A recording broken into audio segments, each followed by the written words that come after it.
Courteau, je suis comédien, auteur, compositeur et je suis avant tout formateur.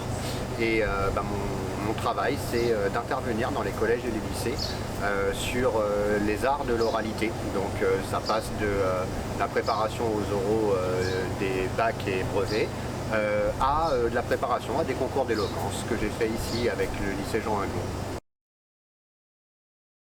Ma méthode, waouh, ça c'est une question assez piège. En fait, il y a deux axes. Il y a à la fois l'axe de l'écriture et à la fois l'axe de la prestation orale.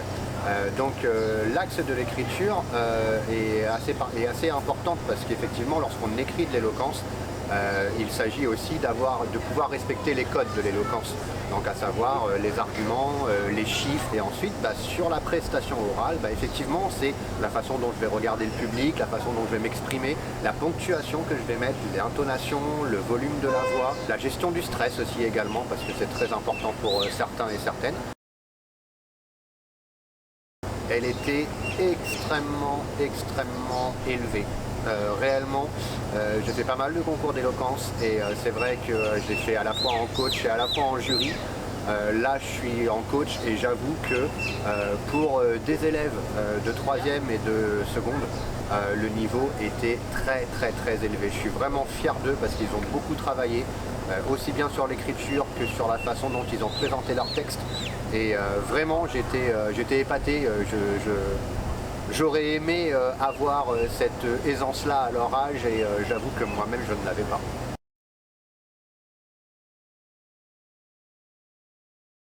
Bonjour. Mon sujet c'était la différence entre les femmes noires et les femmes blanches, du coup la misogynie noire. Quoi vivre heureux, vivre caché. L'inégalité homme-femme, tout ce qui porte sur la condition de vie des femmes. C'était une expérience assez inhabituelle parce que j'ai vraiment pas l'habitude de faire ça. Ça m'a plu, j'ai pris goût, j'ai beaucoup aimé. Si c'était à refaire, je le referai. Ça vous donne de l'envie de parler, de défendre un sujet que vous aimez, de convaincre les gens à propos de ce sujet. Et aussi, ça vous apporte des points pour l'oral. Pour moi, ça m'a apporté beaucoup, surtout que l'année prochaine, du coup, on a l'oral de français. Ça me permettra de mieux savoir gérer mon stress et en fait, par rapport aussi à comment je parle, comment m'adresser à un public pour qu'ils se sentent inclus dans mon texte. J'ai participé, j'avais parlé du système scolaire français, donc de ses défaillances, et j'avais remporté le prix des collégiens. Cette année, il y a beaucoup de compétitions. Quand j'ai vu tous ces participants, je me suis dit qu'il y a vraiment un niveau au-dessus par rapport à l'an dernier. Donc ça fait assez peur quand même, mais je suis quand même fière de mon passage. Stressée, j'ai stressé. Beaucoup, mais après quand on est dans le texte et qu'on connaît, on sait que c'est vrai, c'est réel et qu'on veut convaincre les gens, ça passe, ça va être naturel après. Personnellement, je me sens bien, rassurée aussi, et voilà. Franchement, quand on est sur scène après, le public, on le voit même plus parce qu'on se voit que nous. Sur scène, j'étais très stressée. Mais en fait, au fur et à mesure que je parlais, j'avais cette aisance qui commençait à venir petit à petit et qui me poussait jusqu'au bout. C'était bien, j'ai appris des choses que je ne savais pas faire avant, ça m'a beaucoup aidé. Juste avant de commencer du coup ma prestation, je l'ai encore refait, ça m'a vraiment apaisé et c'est vraiment très utile. Comment bien gérer son diaphragme, les exercices de respiration c'est très important, ça aide dans tous les domaines, vraiment tout. Et surtout, ça ne sert à rien de stresser parce que c'est vraiment naturel, il faut que ça soit naturel. Ce qui m'a le plus aidé personnellement, c'est l'exercice de respiration.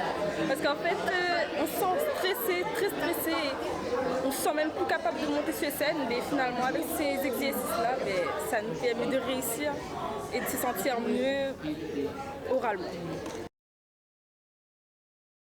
À enlever ma honte parce qu'il nous apprend quand on va passer devant le public, ce sera très stressant parce qu'il y aura beaucoup de gens et c'est vraiment le fait qu'on sera, comment dire ça, recroquevillé sur nous-mêmes, c'est-à-dire on va être un peu stressé, un peu honteux je dirais même, mais ça va vraiment nous aider à sur on passe et puis voilà, ça va, ça casse. J'ai déjà participé à un concours d'éloquence en 4e et que c'était une belle évolution parce que en fait, avant, en tout cas sur les vidéos qu'ils avaient, je restais droit, comme un bâton. Alors que là, c'est comme si que je m'adressais au public et que, en fait, je voulais qu'eux, ils me comprennent. J'ai appris à beaucoup mieux parler, à savoir bien poser mon discours, parce que j'avais tendance à parler trop vite, et c'était ça un de mes plus gros problèmes, à bien accentuer les mots, à vraiment m'appuyer sur des détails qui peuvent changer tout un discours. Oui.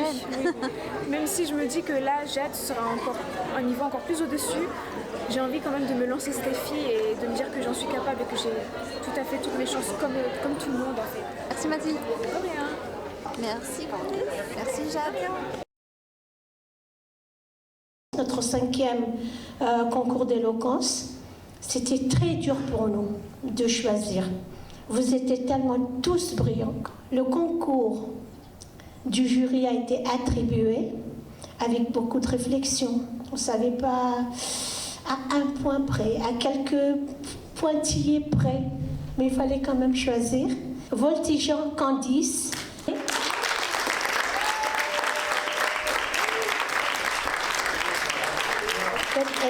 Elle était à l'aise sur scène. À l'aise sur scène. Son texte, elle le connaissait par cœur. Elle avait le gestuel, l'éloquence. Et c'est Mathilde qui l'a emporté.